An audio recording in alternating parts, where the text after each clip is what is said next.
Good morning, all of you. Hope you all are fine and safe at your home, beta.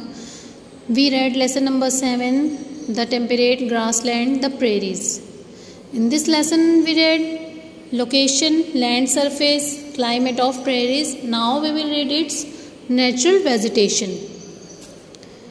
Woody shrubs and very few trees grow in the prairies. हम prairies के बारे में पढ़ रहे थे, जो कि grasslands होते हैं नॉर्थ अमेरिका साइड में। तो वहाँ पर क्या होता है, वुडी श्रब्स यानी झाड़ियाँ होती हैं और कुछ ही ट्रीज उगते हैं वहाँ पर, बहुत ही कम मात्रा में ही ट्रीज पाए जाते हैं वहाँ पर। Both the tall and the short grasses in this area have adapted to cold temperature and drought. वहाँ पर जो लंबी लंबी और छोटी छोटी दोनों तरह की जो घास होती है वो इस एरिया में जब भी कोल्ड टेम्परेचर होता है या फिर ड्रॉट होता है उसको स्वीकार कर लेती है। दीज आर ओकेजनल फायर, वहाँ पर गर्मी बहुत ज़्यादा होती है, इसीलिए कई बार आग भी लग जाती है, क्योंकि जो घास है वो सूख जाती है गर्मी में बहुत तेज जब धूप होती है, यानी कि जब बहुत ज़्यादा टेम्परेचर हाई हो जाता है तब वहाँ पर आग भी लग जाती है। These grasses remain firmly rooted in the ground. ये जो घास होती है ये क्या होते बेटा, दृढ़ता से जड़ों को पकड़े हुए होती है धरती के अंदर, which helps to reduce soil erosion. मिट्टी का कटाव नहीं करने देती। जिस तरह से मिट्टी का कटाव क्या होता है बेटा, जब किसी जगह पर मिट्टी जो है वो धीरे धीरे धंसने लग जाती है, मिट्टी का कटाव होता रहता है, तो उसको बचाती है ये जो ग्रास होती है, मिट्टी का कटाव होने से बचाती है। एंड कंजर्व वाटर, और वाटर का संरक्षण भी करती है, वहाँ पर वाटर जो है वो उसको कंजर्व करती है। Grass grows quickly during the spring season. जो घास है वो स्प्रिंग सीजन में, वसंत के मौसम में बहुत जल्दी उगती है। And changes to hay in autumn, और ऑटम सीजन में यानी पतझड़ के सीजन में वो घास जो है वो सूख जाती है।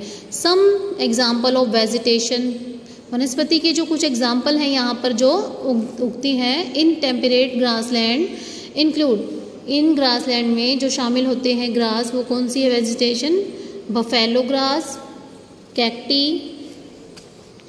सैगब्रश, सनफ्लावर्स, क्लोवर्स एट्सेट्रा। तो ये सारे जो है वो ग्रासलैंड के नेम्स हैं, ठीक है। Next is wild life. अब जैसा कि आपने लेसन में पढ़ा कि यहाँ पर पेड़ पौधे जंगल वगैरह तो कम ही होते हैं, क्योंकि यहाँ सिर्फ घास ही घास होती है, इसीलिए जब जंगल ही नहीं होंगे तो वहाँ पर जानवर भी कैसे ही होंगे, तो यानी कि वहाँ पर जानवर भी नहीं होंगे।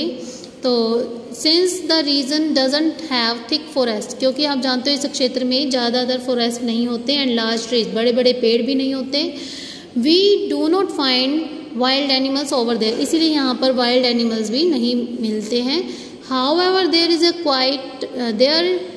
Quite a large population of grazing animals, but यहाँ पर क्या देखने को मिलता है कि ग्रेजिंग एनिमल्स यानी कि जो घास चरने वाले एनिमल्स हैं वो देखे जाते हैं यहाँ पर। स्पेशली बाइसन, यहाँ पर देखो बाइसन की आपको पिक्चर दिखाई दी गई है, ये एक एनिमल है। Earlier there had come a great decline in their number, पहले क्या हुआ था कि जो बाइसन की जो प्रजाति है, इस तरह के एनिमल्स की जो प्रजाति है वो धीरे धीरे कम होती जा रही थी, विलुप्त होती जा रही थी। And they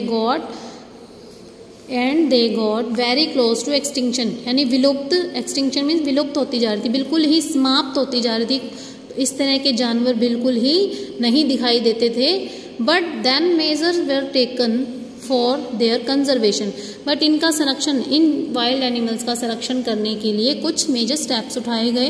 those measures bore fruit, और इन स्टेप्स के कारण फल भी मिला, यानी कि उसके कारण फ्रूटफुल रिजल्ट मिला। And once again the bison are on the increase, और फिर इनकी जो संख्या में वृद्धि होनी शुरू हो गई बाइसन्स की, ठीक है। Some smaller animals like many breeds of dog, अब जो कुछ छोटे छोटे एनिमल्स जैसे कि डॉग्स की प्रजातियां and suslik live in their colonies, ये सभी कहाँ हैं, अपने कॉलोनीज में रहते थे। कॉलोनीज यानी कि जो इनकी प्रजातियां होती हैं जानवरों की, उनकी कॉलोनी में। देयर आर रेप्टाइल्स टू, यहाँ पर रेंगने वाले जंतु भी पाए जाते थे, जैसे कि like rattlesnakes and bull snakes. They feed on rats, frogs, birds, eggs etcetera. ये क्या खाते थे?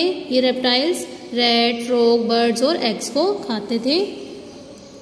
Among the most common birds, और इन सभी बर्ड्स में, इनमें जो कॉमन बर्ड हैं, the prairies have falcons, hawks, eagles, owl, bustards etcetera. ठीक है, तो ये सभी जो प्रेरीज के अंदर ये सभी बर्ड्स यहाँ पर आमतौर पर पाए जाते हैं, कॉमनली दिखते हैं। ठीक है बेटा, आज के लिए इतना ही। आगे का लेसन हम कल रीड करेंगे। Okay, have a nice day.